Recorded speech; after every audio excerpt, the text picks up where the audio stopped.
Hari ini adalah Jumat Agung, di mana kita memperingati kematian Tuhan Yesus. Kita akan merenungkan kembali kasih Tuhan Yesus yang luar biasa bagi kita semua. Saya tidak tahu keadaan saudara hari-hari ini, tetapi saya akan mengatakan sesuatu, bahwa apapun masalah yang kita alami hari-hari ini, ketahuilah bahwa Tuhan Yesus sangat-sangat mengasihi kita semua.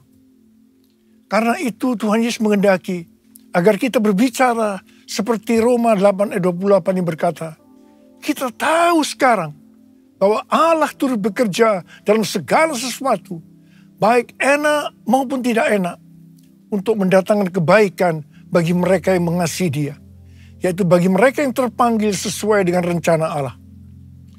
Yohanes 3 ayat 16 berkata, karena begitu besar kasih Allah akan dunia ini, sehingga Ia telah mengaruniakan anak yang tunggal, supaya setiap orang yang percaya kepadanya tidak binasa, melainkan beroleh hidup yang kekal. Ada apa dengan manusia sehingga Tuhan Yesus harus datang dalam dunia ini? Alkitab berkata, semua orang telah berbuat dosa dan telah kehilangan kemuliaan Allah. Upah dosa adalah maut, mati, tempatnya di neraka. Neraka adalah tempat yang sangat mengerikan. Jangan sampai masuk neraka. Karena itu Tuhan Yesus datang ke dalam dunia ini untuk menyelamatkan kita semua. Bagaimana cara Tuhan Yesus menyelamatkan kita?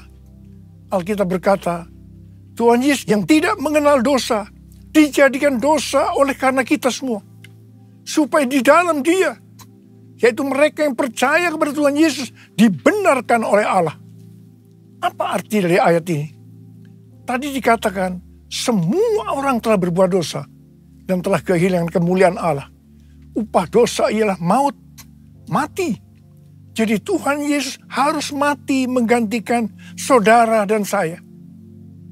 Kalau kita melihat cara mati Tuhan Yesus, saya katakan sangat-sangat tidak manusiawi. Alkitab menuliskan ada 10 tahap penderitaan Tuhan Yesus dari Taman Getsemani sampai Golgota. Sangat mengerikan. Tahap yang pertama, ketika berada di Taman Getsemani, Tuhan Yesus berdoa kepada Bapa dalam keadaan ketakutan. Sampai peluhnya seperti tetes-tetes darah yang jatuh ke tanah. Pada saat itu, seorang malaikat turun untuk menguatkan Tuhan Yesus. Tuhan Yesus berdoa kepada Bapa, ya Bapakku, jikalau sekiranya mungkin, biarlah cawan ini lalu daripadaku.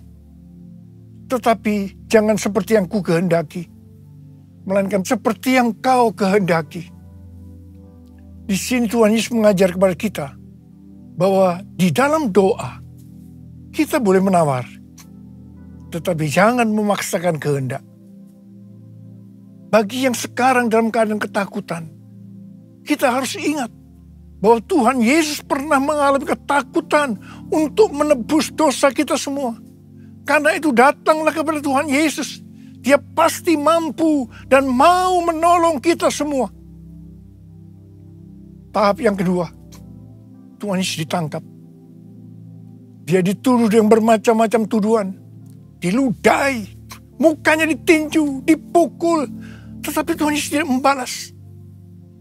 Di sini Tuhan Yesus mempraktikkan apa yang diajarkannya kepada kita. Agar kita mengasihi dan berdoa bagi orang-orang yang membenci kita. Mengutuk kita, mencaci maki kita. Jikalau kita hanya mengasihi orang-orang yang mengasihi kita, apa jasa kita? Karena orang-orang berdosa pun juga mengasihi orang-orang yang mengasihi mereka. Tahap yang ketiga, Tuhan Yesus dibelenggu untuk diadili. Waktu Tuhan Yesus diadili oleh Pilatus, ternyata tidak didapati kesalahan yang membuat Tuhan Yesus harus dihukum mati. Sementara itu orang-orang Yahudi terus berteriak-teriak supaya Tuhan Yesus dihukum mati. Salibkan dia! Salibkan dia! Akhirnya Pilatus menyerahkan Tuhan Yesus untuk disalibkan. Tahap yang keempat, Tuhan Yesus dicambuk. Proses awal dari penyalipan, jubah Tuhan Yesus dibuka dan dihukum cambuk. Dua algojo bergantian menghunjamkan cambuk ke punggung Tuhan Yesus. Ujung cambuk itu terbuat dari potongan tulang dan potongan besi. Tiap kali cambuk itu dihunjamkan ke tubuh Tuhan Yesus, itu menimbulkan luka yang dalam. Tuhan Yesus berteriak-teriak kesakitan. Darah Tuhan Yesus bercucuran. Tuhan Yesus bermandikan darah. Tahap yang kelima, kepala Tuhan Yesus diberi mahkota duri. Duri ditancapkan di kepala Tuhan Yesus dengan cara dipukul. Sakitnya luar biasa. Darah bercucuran. Tahap yang keenam, Tuhan Yesus memikul salib. Dalam keadaan kesakitan, berlumuran darah, ditambah semalam Tuhan Yesus tidak tidur. Tuhan Yesus harus memikul salibnya. Tuhan Yesus jatuh bangun karena tidak kuat. Maka Simon dari Kirene disuruh menggantikannya. Tahap yang ketujuh, tangan dan kaki Tuhan Yesus dipaku. Sakitnya luar biasa. Sakitnya luar biasa. Darah bercucuran. Tahap yang ke-8, Tuhan Yesus digantung di atas kayu salib. Pada saat itu, Tuhan Yesus menderita secara lahir maupun batin. Secara lahir, dia merasakan sakit yang luar biasa di sekujur tubuhnya. Dan juga merasa sesak karena ada cairan di menekan jantungnya. Secara batin, Tuhan Yesus menderita karena Tuhan Yesus melihat semua orang yang lalu lalang menghujat dia. Ahli-ahli Taurat, tua-tua, imam-imam menghujat dia. Bahkan salah satu penjahat di sebelahnya juga ikut menghujat. Tahap yang ke-9, Tuhan Yesus merasa ditinggalkan oleh Bapa. Sekitar jam 12 siang sampai jam 3 petang, tiba-tiba langit di sekitar Golgota menjadi gelap. Tuhan Yesus gelisah. Dan dia berteriak, Eli, Eli, lama sabachthani. Allahku, Allahku, mengapa engkau meninggalkan aku? Tuhan Yesus merasa ditinggalkan oleh Bapa. Orang yang berdosa pada hakikatnya dipisahkan dari Bapa. Jadi untuk menebus orang yang berdosa, maka Tuhan Yesus harus merasakan ditinggalkan oleh Bapa. Dipisahkan dari Bapa. Saya percaya ini adalah puncak penderitaan Tuhan Yesus. Penderitaan lainnya tidak ada artinya dibandingkan merasa ditinggalkan oleh Bapa. Bagi saya pribadi, kalau saya tidak bisa merasakan hadirat Tuhan, itu adalah hal yang paling berat dalam hidup saya. Karena itu saya setiap hari selalu menjaga langkah-langkah dalam hidup ini. Agar saya terus mengalami hadirat Tuhan. Kalau ada dosa, harus cepat diselesaikan. Supaya terus merasakan hadirat Tuhan. Saya berharap saudara juga melakukan hal yang seperti itu. Kalau ada di antara kita yang sudah tidak merasakan hadirat Tuhan, dan kita menganggap itu sesuatu yang biasa, kita harus bertobat. Tidak ada yang lebih berbahagia daripada kalau kita berada dalam hadirat Tuhan. Sebab Alkitab berkata, di hadapanmu ada sukacita berlimpah-limpah. Artinya di dalam hadirat Tuhan ada sukacita dan kebahagiaan yang berlimpah-limpah. Tahap yang ke-10. Tuhan Yesus berkata, sudah selesai. It is finished. Ya Bapa, ke dalam tanganmu kuserahkan nyawaku. Lalu Tuhan Yesus mati. Pertanyaannya, mengapa Tuhan Yesus harus mati dengan cara demikian? Mengapa tidak dengan cara yang mudah? Dipenggal kepalanya, selesai. Mengapa Tuhan Yesus harus mati dengan cara bermandikan darah? Alkitab katakan, tanpa penumpahan darah. Tanpa penumpahan darah, tidak ada pengampunan dosa. Untuk mengampuni dosa saudara,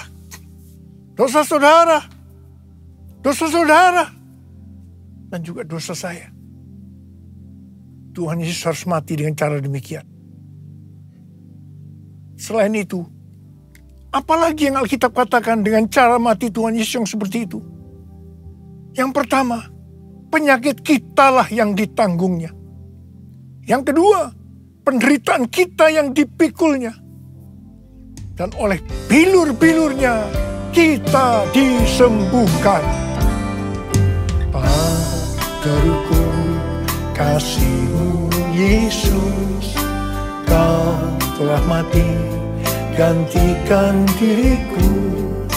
Kau curahkan darah-Mu untuk tebus dosaku. Layaklah Kau Tuhan dipuji dan disembah dengan segenap hatiku. Layaklah Kau Tuhan dipuji dan disembah dengan segenap jiwa ragaku. Dengan segenap jiwa ragaku. Dengan segenap jiwa ragaku. Tuhan Yesus mati karena dosa-dosa kita. Dia dikuburkan. Tetapi pada hari yang ketiga, Dia dibangkitkan. Haleluya! Tuhan Yesus tidak selamanya mati. Tetapi pada hari yang ketiga, Tuhan Yesus dibangkitkan. Apa Alkitab katakan kalau sampai Tuhan Yesus tidak bangkit? Yang pertama, sia-sialah pemberitaan firman Tuhan. Saya di sini memberitakan firman Tuhan tidak ada artinya. Sia-sia. Tapi puji Tuhan, Tuhan Yesus hidup, Tuhan Yesus bangkit, pemberitaan firman Tuhan menjadi tidak sia-sia. Hal yang kedua, kalau sampai Tuhan Yesus tidak bangkit, sia-sialah kepercayaan kita. Dan kita akan tetap mati dalam dosa-dosa kita. Demikian juga dengan orang-orang yang mati dalam Tuhan. Mereka akan tetap binasa. Tapi puji Tuhan, Tuhan Yesus bangkit. Kita tidak akan mati di dalam dosa-dosa kita. Tetapi kita akan bersama-sama dengan Tuhan Yesus selama-lamanya. Haleluya! Hal yang ketiga, kalau sampai Tuhan Yesus tidak bangkit, kita adalah orang-orang yang paling malang dari segala manusia. Tetapi puji Tuhan, Tuhan Yesus bangkit. Kita bukan orang-orang yang paling malang, tetapi justru orang-orang yang paling beruntung dari segala manusia. Ada berapa banyak orang-orang yang beruntung, paling beruntung dari segala manusia? Saya boleh angkat tangan. Sebab Dia hidup, ada hari esok. Sebab Dia hidup, ku tak gentar. Karena ku tahu Dia pegang hari esok. Hidup jadi berarti sebab Dia hidup. Hidup jadi berarti sebab Dia hidup. Hidup jadi berarti sebab Yesus hidup.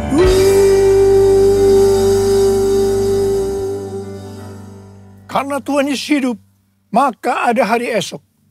Karena Tuhan Yesus yang pegang hari esok saudara dan saya, Dia hidup. Dia berkata kepada kita semua, jangan kamu khawatir. Jangan kamu khawatir. Apa yang akan kamu makan? Apa yang akan kamu minum? Apa yang akan kamu pakai? Semua itu dicari oleh bangsa-bangsa yang tidak mengenal Allah. Tetapi Bapamu di sorga tahu. Kamu memerlukan semuanya itu. Karena itu, carilah dulu kerajaan Allah dan kebenarannya. Maka semuanya, apa yang sudah butuhkan, akan ditambahkan kepadamu. Yang percaya katakan amin. Karena Tuhan Yesus hidup, maka mujizat-mujizat yang dilakukan oleh Tuhan Yesus masih ada sampai dengan hari ini. Orang buta melihat, orang lumpuh berjalan, orang tuli mendengar, orang mati dibangkitkan, orang kusta menjadi tahir, dan kepada orang-orang miskin diberitakan kabar baik. Karena Tuhan Yesus hidup, kita melihat Pentakosta ketiga sedang digenapi, di mana melalui semua peristiwa yang terjadi saat ini, penuaian jiwa yang terbesar dan yang terakhir sebelum Tuhan Yesus datang kembali terjadi. Hari-hari ini terjadi kebangkitan generasi Yeremia, yaitu generasi anak-anak muda yang dipenuhi dengan Roh Kudus, cinta mati-matian kepada Tuhan Yesus, tidak kompromi terhadap dosa, dan akan memenangkan banyak jiwa. Di Asbury University, Kentucky, Amerika, sudah terjadi revival. Sejak tanggal 8 Februari 2023, terjadi revival di antara anak-anak muda generasi Yeremia. Mereka mengalami pertobatan, kesembuhan, baptisan Roh Kudus. Revival ini sedang menyebar ke seluruh Amerika dan juga sedang bergerak ke bangsa-bangsa. Pentakosta ketiga sedang turun di Amerika dan sedang bergerak ke bangsa-bangsa. Haleluya!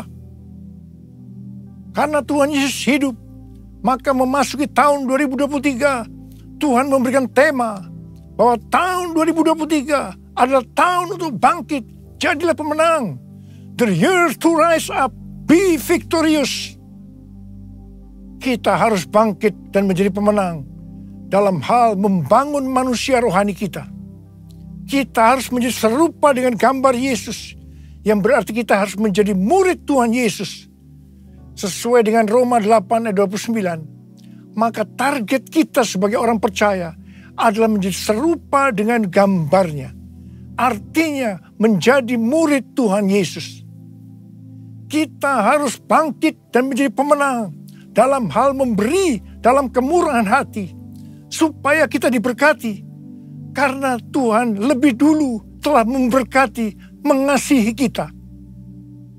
Kita harus bangkit dan menjadi pemenang dalam hal unity. Unity adalah kunci utama untuk terjadinya penuaian jiwa besar-besaran. Kita harus banyak berdoa, memuji, dan menyembah Tuhan bersama-sama dalam unity siang dan malam. Hal yang seperti ini yang sudah terjadi di Asbury University, Kentucky, Amerika Serikat. Karena Tuhan Yesus hidup, maka kita harus bangkit dan menjadi pemenang dalam hal takut akan Tuhan.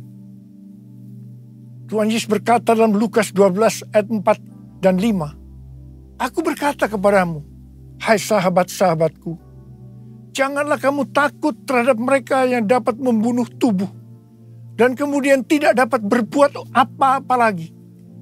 Aku akan menunjukkan kepada kamu siapakah yang harus kamu takuti. Takutilah Dia yang setelah membunuh mempunyai kuasa untuk melemparkan orang ke dalam neraka. Sesungguhnya aku berkata kepadamu, takutilah Dia. Amsal 8 ayat 13 berkata, takut akan Tuhan ialah membenci kejahatan. Aku benci kepada kesombongan, kecongkakan, tingkah laku yang jahat, dan mulut yang penuh tipu muslihat. Mazmur 25 ayat 12 sampai 14 berkata, siapakah orang yang takut akan Tuhan? Kepadanya Tuhan menunjukkan jalan yang harus dipilihnya. Orang itu sendiri akan menetap dalam kebahagiaan, dan anak cucunya akan mewarisi bumi. Tuhan bergaul karib dengan orang yang takut akan Dia, dan perjanjiannya diberitahukannya kepada mereka. Haleluya! Sekali lagi, saya mau katakan kepada kita semua, bahwa kita harus takut akan Tuhan. Jumat Agung mengingatkan kita bahwa Tuhan terlebih dahulu mengasihi kita semua. Karena itu kita harus mengasihi Dia. Nothing can tear me away from your love, Lord. Nothing can separate your heart from mine. Nothing can tear me away from your love, Lord. I am yours, I am yours, and I love Jesus, I love you. Yes, I love you, because you first loved me. And I love you, Jesus, I love you. Yes, I love you, because you first loved me. Because you first loved me. Because you first loved me. Because you first loved me. Mari angkat tangan kita di hadapan Tuhan, sembah Dia. Mari kita berbahasa roh sama-sama. Yang belum berbahasa roh jangan diam. Katakan haleluya. Haleluya. Haleluya. Haleluya. Oh, ya la bara bara bara bara bara bara. Ya Aba, ya Aba, ya Aba, ya Aba, ya Aba. Betapa baiknya Engkau, ya Aba, ya Aba, ya Aba. Oh Tuhan, terima kasih. Terima kasih Tuhan. Terima kasih pada Jumat Agung ini untuk mengingatkan kembali kepada kami bahwa Engkau terlebih dahulu mengasihi kami semua, ya Aba. Engkau yang mengasihi kami terlebih dahulu. Engkau menghendaki, meminta kami mengasihi Tuhan dengan segenap hati, dengan segenap jiwa, dan dengan segenap kekuatan. Itu yang akan kami lakukan, ya Aba. Ya Aba, ya Aba, terima kasih. Terima kasih, terima kasih. Ora la bakira la bara. Ora la bara bara bara bara bara bara bara. Ora la bara bara bara bara bara. Ora la bara bara. Because you first loved me. Because you first loved me. Because you first loved me.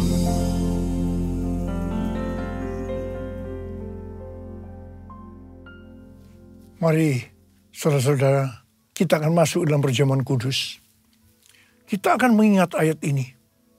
Setiap kali kamu makan roti ini dan minum cawan ini, kamu memberitakan kematian Tuhan sampai Ia datang. Perjamuan kudus adalah perjamuan Tuhan Yesus sendiri. Setiap kali kita masuk dalam perjamuan kudus, Tuhan Yesus selalu berkata kepada kita, biarlah ini menjadi peringatan akan aku. Peringatan akan aku. Karena itu mari arahkan hati kita kepada kebaikan Tuhan. Kita akan mengingat kebaikan Tuhan. Mari tundukkan kepala. Bapa, siapakah kami sebelum kami mengenal Engkau? Kami semua orang berdosa.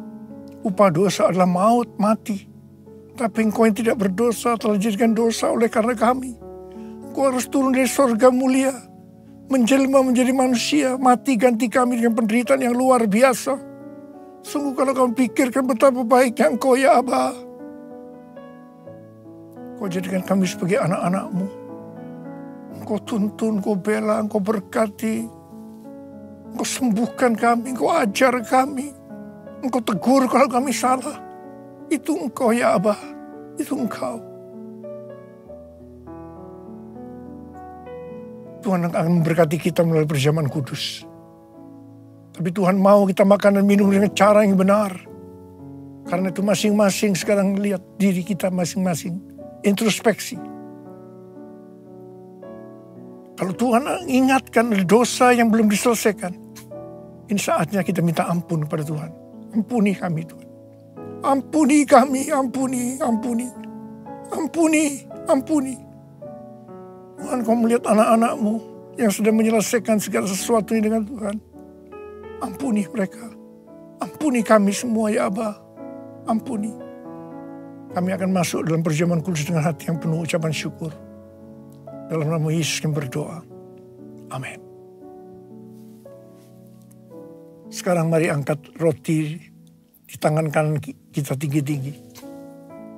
Sebab apa yang telah kuteruskan kepadamu telah aku terima dari Tuhan. Itu bahwa Tuhan Yesus pada malam waktu diserahkan mengambil roti. Dan sesudah itu ia mengucap syukur atasnya. Ia memecah-mecahkannya dan berkata, inilah tubuhku yang diserahkan bagi kamu. Perbuatlah ini menjadi peringatan akan aku.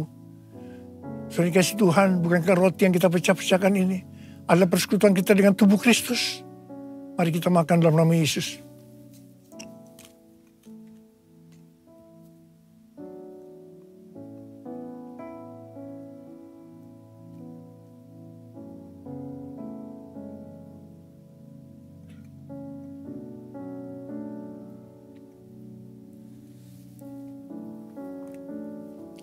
Sekarang mari angkat cawan di tangan kita tinggi-tinggi. Mungkin juga mengambil cawan sesudah makan lalu berkata, cawan ini adalah perjanjian baru yang dimeteraikan oleh darahku.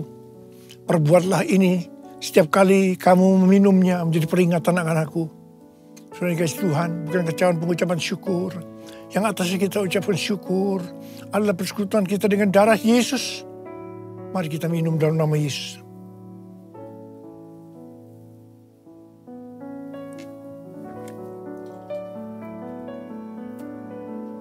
Mari angkat tangan kita, ucapkan syukur dengan suara. Tuhan, terima kasih. Terima kasih ya Tuhan. Terima kasih ya Tuhan. Terima kasih, terima kasih. Oh, terima kasih. Terima kasih, terima kasih. Terima kasih, terima kasih. Terima kasih. Saya berdoa bagi saudara yang sedang sakit. Angkat tangan. Saya berdoa. Tuhan, Kau melihat tangan-tangan yang terangkat. Mereka sakit. Mereka membutuhkan kesembuhan. Terima kasih. Kau jamah mereka. Jamah. Sembuh. Dalam nama Yesus. Sembuh. Dalam nama Yesus. Sembuh. Dalam nama Yesus. Sembuh. Oh, Rababa. Curahkan pengurapan-Mu buat kami semua. Curahkan pengurapan-Mu. Terima pengurapan Tuhan, terima. Kami terima pengurapan-Mu Tuhan. Kami terima. Kami terima pengurapan-Mu, kami terima. Oh, raba, terima kasih. Terima kasih Yesusku, terima kasih Yesusku. Puji syukur hanya bagi Tuhanku. Terima kasih terima kasih Yesusku, puji syukur hanya bagi Tuhanku. Terima kasih Yesusku, terima kasih Yesusku, puji syukur hanya bagi Tuhanku. Terima kasih Yesusku, terima kasih Yesusku, puji syukur hanya bagi Tuhanku. Puji syukur hanya bagi Tuhanku. Puji syukur hanya bagi Tuhanku.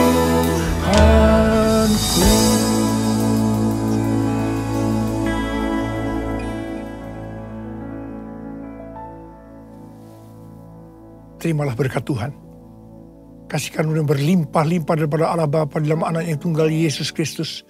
Persekutuan yang manis dengan Roh Kudus menyertai saudara sekalian mulai hari ini. Sampai Tuhan Yesus datang menjemput kita di awan-awan dan bahkan sampai selama-lamanya. Yang percaya bersama-sama katakan, Amin.